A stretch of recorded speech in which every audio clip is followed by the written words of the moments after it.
Éphésiens chapitre 4. Je lis au nom du Seigneur Jésus-Christ de Nazareth. L'unité de l'Église est dans le Christ.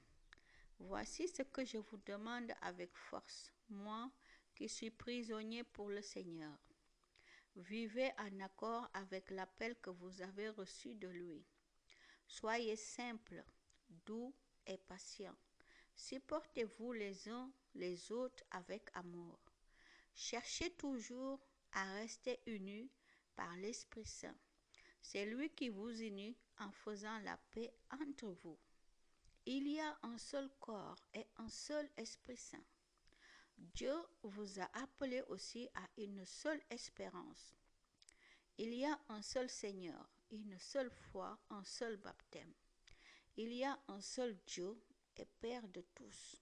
Il est au-dessus de tous. Il agit par tous. Il habite en tous. Dieu nous a donné ses bienfaits. Mais le Christ a mesuré chacun sa part.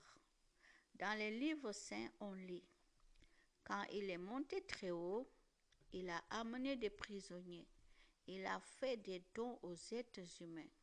Il est monté. Parce qu'est-ce que cela veut dire? Avant de monter, le Christ est d'abord descendu dans les régions les plus profondes de la terre. Celui qui est descendu, c'est aussi celui qui est monté plus haut que tous les cieux. Ainsi, il a pu remplir le monde entier. Voici les dons que le Christ fait. Les uns ont reçu le don d'être apôtres ou bien d'être prophètes, ou bien d'annoncer la bonne nouvelle. D'autres ont reçu le don de construire le peuple de Dieu ou encore d'enseigner. Par ces dons, le Christ a voulu former ceux qui appartiennent à Dieu. Ainsi, ils peuvent accomplir leur service de chrétiens pour construire le corps du Christ. Alors, tous ensemble, nous aurons peu à peu une même foi et une même connaissance du Fils de Dieu.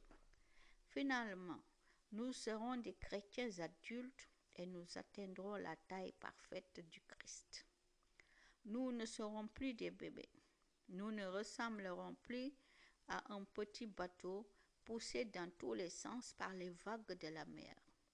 Nous ne serons plus emportés de tous les côtés par le vent des idées fausses. Les gens ne nous tromperont plus avec leurs mensonges habiles, mais en disant la vérité avec amour, nous grandirons en tout vers celui qui est la tête, le Christ. C'est par lui que toutes les parties du corps tiennent ensemble et sont unies.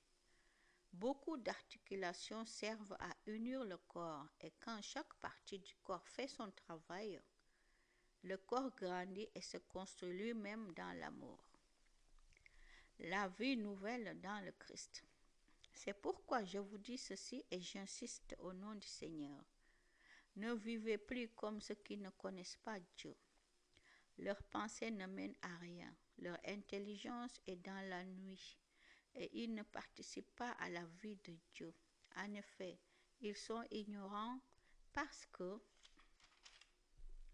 leur cœur est fermé. Ils ne savent plus ce qui est bien et ce qui est mal et ils se conduisent n'importe comment. Toutes les actions immorales qu'ils ont envie de faire, ils les font sans se gêner. Vous, ce n'est pas de cette façon que vous avez appris à connaître le Christ. Mais est-ce que c'est bien du Christ que vous avez entendu parler? Est-ce que c'est lui qu'on vous a enseigné, selon la vérité qui est en Jésus? Si oui, vous devez laisser votre vie d'autrefois. Avant, vous étiez plein de désirs trompeurs qui vous détruisaient.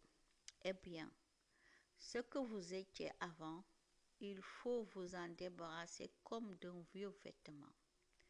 Comprenez les choses d'une façon nouvelle, selon l'Esprit de Dieu. Et comme si vous mettiez un vêtement neuf, devenez une personne nouvelle. Cette personne nouvelle est créée comme Dieu veut.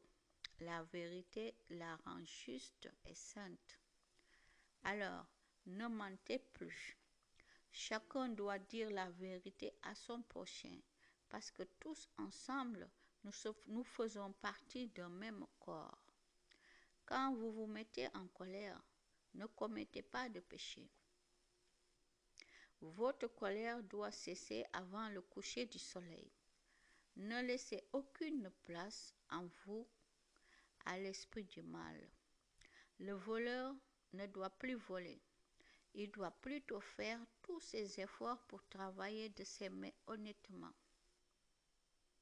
Ainsi, il pourra donner quelque chose à celui qui a besoin d'une aide. Aucune parole mauvaise ne doit sortir de votre bouche. Dites seulement des paroles utiles qui aident les autres selon leurs besoins et qui font du bien à ceux qui vous entendent. Dieu vous a marqué de son Esprit Saint. Alors, ne faites pas de peine à cet esprit. En effet, c'est lui qui vous assure qu'un jour, Dieu vous libérera complètement de vos péchés. Ne gardez pas dans votre cœur le mal qu'on vous a fait. Ne vous énervez pas, ne vous mettez pas en colère.